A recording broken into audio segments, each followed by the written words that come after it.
Welcome to another unboxing video from Sound Heavenly Gaming. My name's Kev as always, and we are doing the second box in our case of Star Wars Unlimited Twilight of the Republic. So let's make a start.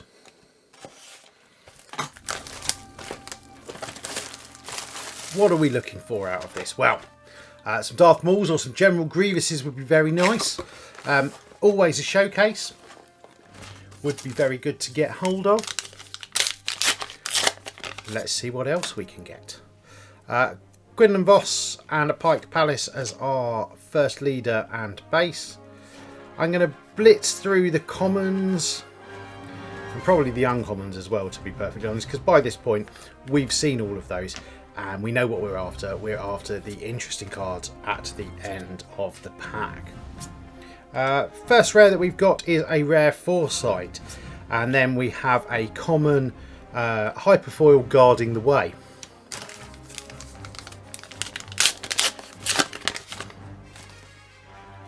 Another Gwynlyn. There we go. We've got a hyperspace base there. The nice thing about these hyperspace bases, just very quickly, is that on the back they've got a hyperspace token, which does make them very nice. They are just that little bit nicer than the normal tokens. There we go. There's the difference between the two. I don't know, they just do look quite nice really, those hyperspace tokens. Clone Commander Cody, nice card there. I think that's going to become a staple in clone decks. Calculating Magna Guard, I think it's going to become probably a staple in Grievous Droid decks. Not so sure about low altitude guns. And into a General's Blade, excellent rare this particular one. We always like a lightsaber. 3 cost +3/+3, and if it's attached to a Jedi, it gets on attack. The next unit you play this phase costs 2 less. Also worth noting, it's not unique, so that's very good. And then a foil Falchion Ion Tank. Oh, that has not opened well.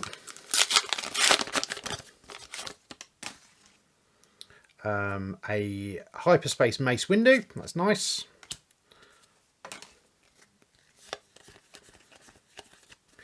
Hyperspace Merciless Contest as a common.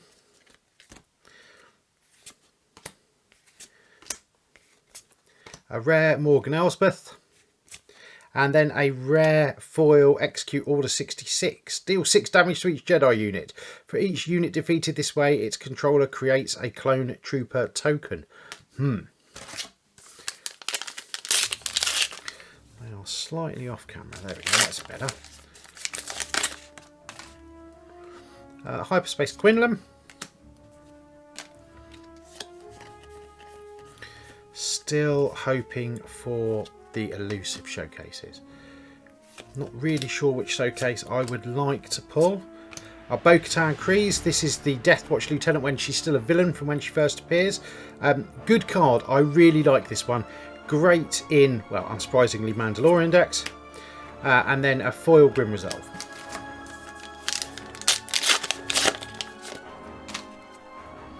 Captain Rex as a rare. We've got a couple of hyperspaces here. A hyperspace Volunteer Soldier. A hyperspace Squad Support. And then we've got a rare base, which is the Droid Manufactory. This one's quite useful actually. It's probably the most playable of the current ones. When you deploy your leader, you create 2 battle droid tokens, but it's not ECL is its problem. That is going to be the big problem that card has, is it's not Energy Conversion Lab. And frankly, if you're playing a green base, why would you play anything that isn't Energy Conversion Lab?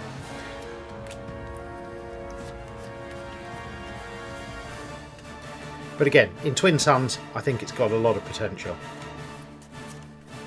Mace Windu's lightsaber. Another lightsaber, which is good. If attached unit is Mace Windu, draw 2 cards. It's cheaper, so that's quite nice. And then into a Phase 1 Clone Trooper.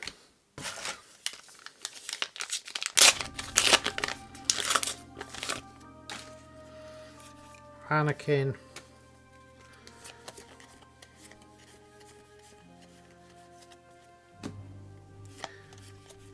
Oh, and that's our first legendary of the pack.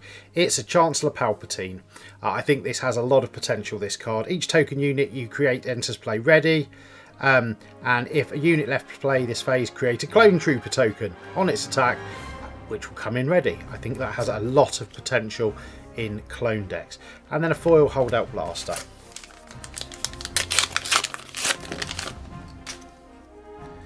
Pre-Vizsla and a hyperspace layer of Grievous.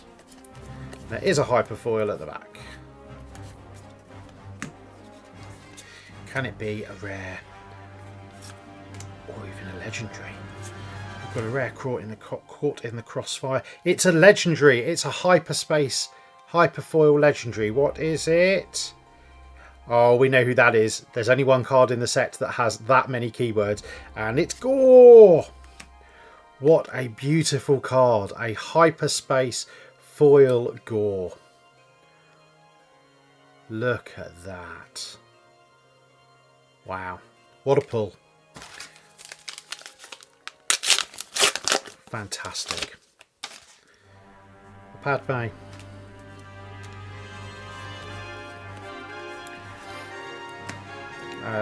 Hyperspace Tri-Droid Suppressor.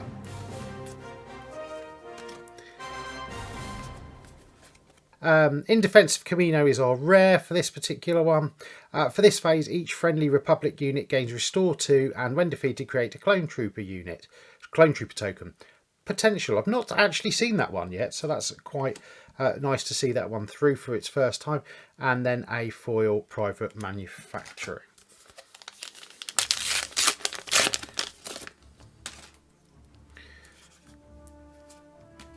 So, there we go. Oh, nearly missed that hyperspace. It's there. Grievous Assembly. A hyperspace common there. And we've got a rare Emphas Nest.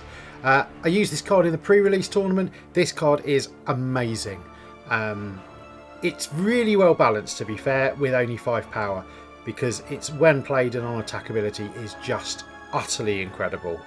Fantastic rare. Cannot say too many good things about it. And then another rare in the pack, a foil Mas Ameda. Excellent. If any of these cards are of interest to you, possibly the hyperfoil GOR, do feel free, please go to our website and have a look there, because all of the cards that you see in these videos are available for sale. And we also have accessories for the game, and we do bundles of commons and uncommons and leaders, and so on and so forth. Unmasking the Conspiracy, very nice card there. And then into a Droideka Security. I do like this card. I'm slightly disappointed it doesn't have a shield, but I understand why it doesn't have a shield. All.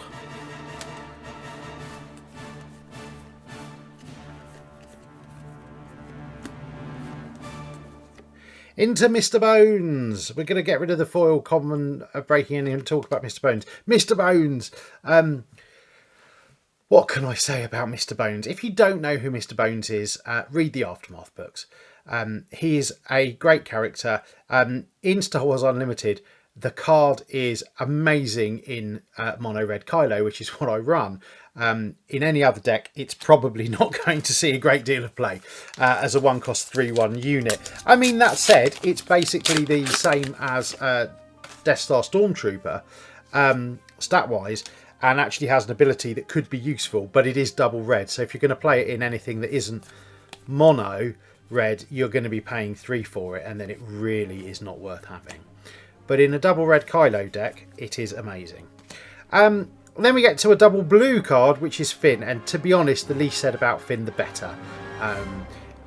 Once again, the Finn card is not the best card that it could be. I do hope one day they will actually produce a decent Finn card. I feel a little bit like he has been left a bit in the lurch, shall we say, in these cards so far. Oh, a rare Hyperspace Poggle the Lesser, into a Shadowed Intentions, into a Hyperfoil Disrupted Burst. That was quite a nice booster there. Still looking at that hyperfoil gore down there. Count Dooku.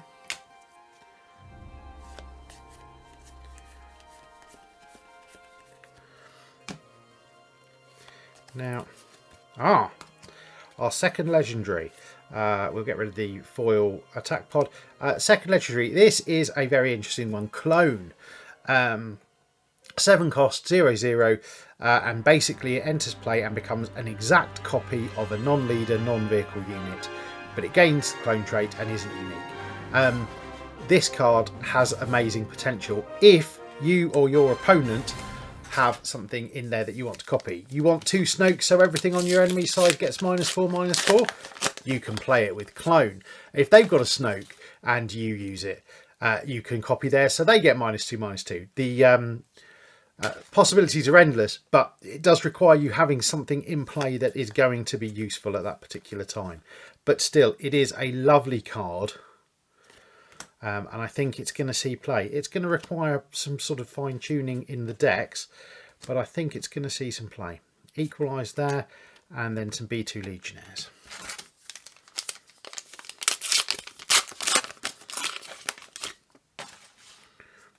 Count Dooku. Looks like another hyperspace foil at the back of this particular pack. There's a hyperspace daring raid.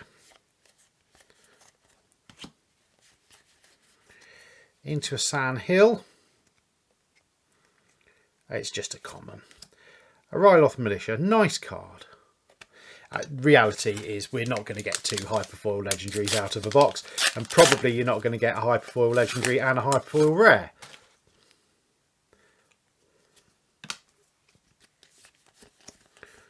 Interesting that in this particular set the hyperspace card appears in the 6th or the 7th slot for the commons, whereas certainly for the European boosters in the first 2 sets it always featured in the last slot. Another Brain Invaders, and then into a Separatist Super Tank. It's not guaranteed that you get 3 normal legendaries, but it's fairly hopeful, so I'm hoping there'll be at least one more since that hyperfoil gore doesn't count.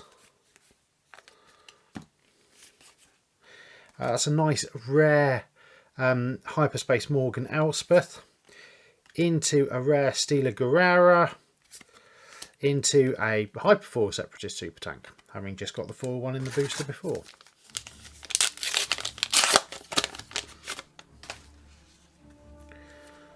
Still no showcase. They are very rare.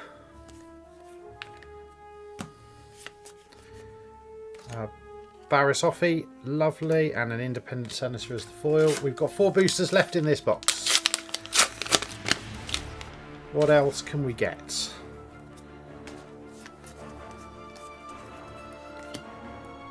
Oh, nice Hyperspace Republic Art 170. Bet that looks beautiful as a hyperspace. Into a hyperspace Captain Typho. Into Mass. Into a foil Senate Corvette.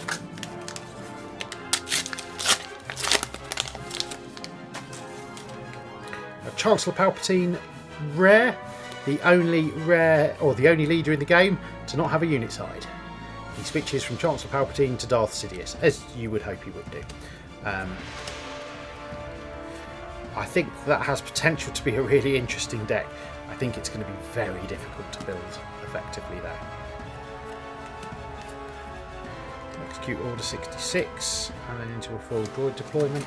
2 boosters left.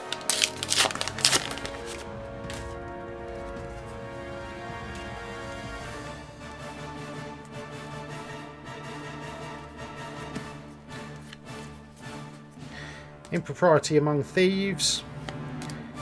Into a foil self-destruct. Last booster. I would hope this is a legendary, but it might not be. And to be fair, if it's not, it's not. We've had some legendary luck in this particular pack. Booster box. No other legendary. It's a 2 legendary box. But we did thankfully get that Gore hyperfoil in there as well. Poggle the Lesser into a foil Equalise.